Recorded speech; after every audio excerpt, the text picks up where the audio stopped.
चंद्रयान 3 के लिए इसरो से इस वक्त एक बड़ी खबर सामने आई है। आपको बता दें कि 23 अगस्त शाम 6:04 पर चंद्रयान 3 चांद की सतह पर सॉफ्ट लैंडिंग के लिए तैयार है। लेकिन इससे पहले इसरो के निदेशक नीलेश एम देसाई की एक बयान से सनसनी फैल गई है। उन्होंने बताया है कि चंद्रयान की चांद पर उतरने से 2 घंटे पहले हम लैंडर और चांद की स्थिति का जायजा लेंगे और उसके बाद लैंडर के चांद पर लैंड कराने पर फैसला लेंगे।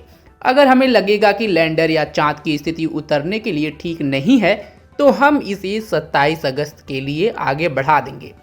हम 23 अगस्त को लैंडर को लैंड कराने की कोशिश करेंगे।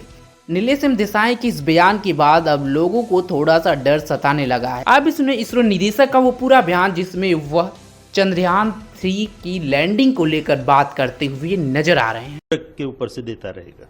सर 23 अगस्त को लैंडिंग प्रोसेस कितनी ऊंचाई से शुरू होगी और लैंडर की स्पीड क्या रहेगी?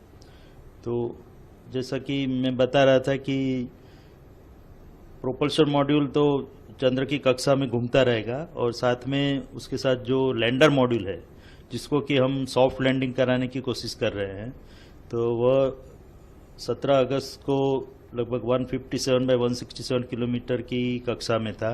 वो अभी 113 बाई 113 की ऑर्बिट में घूम रहा है और उसको 100 बाई 30 किलोमीटर की ऑर्बिट में जाने के बाद 23 अगस्त को 30 किलोमीटर की ऊंचाई से वह नीचे की ओर प्रयाण करेगा। सर लैंडिंग में कितनी मुश्किल हो सकती है और यदि 23 तारीख को कोई टेक्निकल प्रॉब्लम आती है तो क्या होगा सर? तो 30 किलोमीटर की एल्टीट्यूड या हाइट से लैंडर नीचे की ओर चंद्र की सतह पर जाने का प्रयास करेगा 23 अगस्त को, और उसके 2 घंटे पहले हम पूरे जो कमांड है वो यहाँ से जो हमारा बाइलालू अर्थ स्टेशन है वहाँ से अपलोड कर देंगे लैंडर मॉड्यूल के अंदर। और उसके बाद जो लैंडर मॉड्यूल की हेल्थ चेकिंग, टेलीमेट्री और चंद्र में जो स्थिति है उसको सबको ध्यान में रखते हुए लगभग 2 घंटे पहले हम ये निर्णय लेंगे कि उस दिन चंद्र पे उतराण करना ठीक रहेगा कि नहीं रहेगा।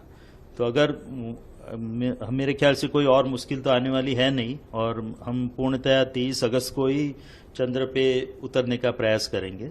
बट अगर कोई हमको ऐसा आपत्तिजनक लगता है तो हम लैंडिंग को पोस्टपोन करके 27 अगस्त को करेंगे।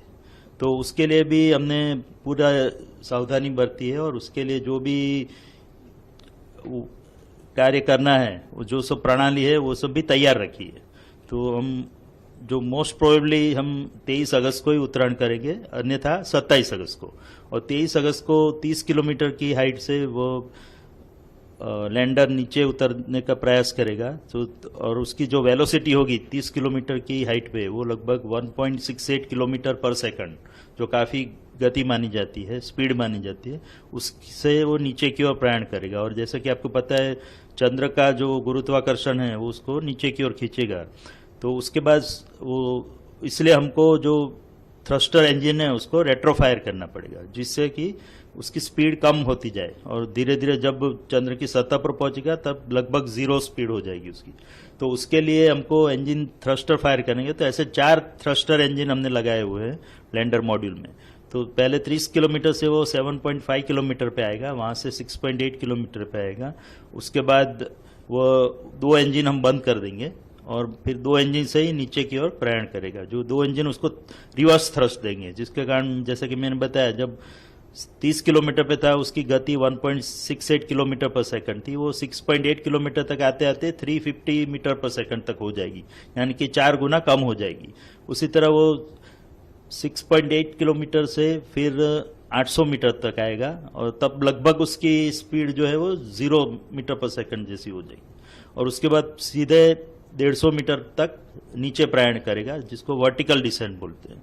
और उसके बाद अन्य जो हमने सेंसर और कैमरा लगाया है उसके इनपुट लेके और उसमें जो रेफरेंस डेटा स्टोर किया गया है, रेफरेंस इमेजेस, उससे उसको कंपेयर करके वो डिसाइड करेगा, वो निश्चित करेगा कि वो जो जगह पे लैंडर खड़ा है वहाँ पे घूम रहा है वह उसके सीधा नीचे उतरने से वो सही जगह पे लैंडिंग कर पाएगा। अगर उसको लगता है कि ये जगह अनुकूल नहीं है तो थोड़ा XY डायरेक्शन में प्रयाण करेगा, थोड़ा दाईं ओर या बाईं ओर मुड़ेगा और लगभग 60 मीटर तक जाएगा और उसके बाद सीधा नीचे प्रयाण करेगा।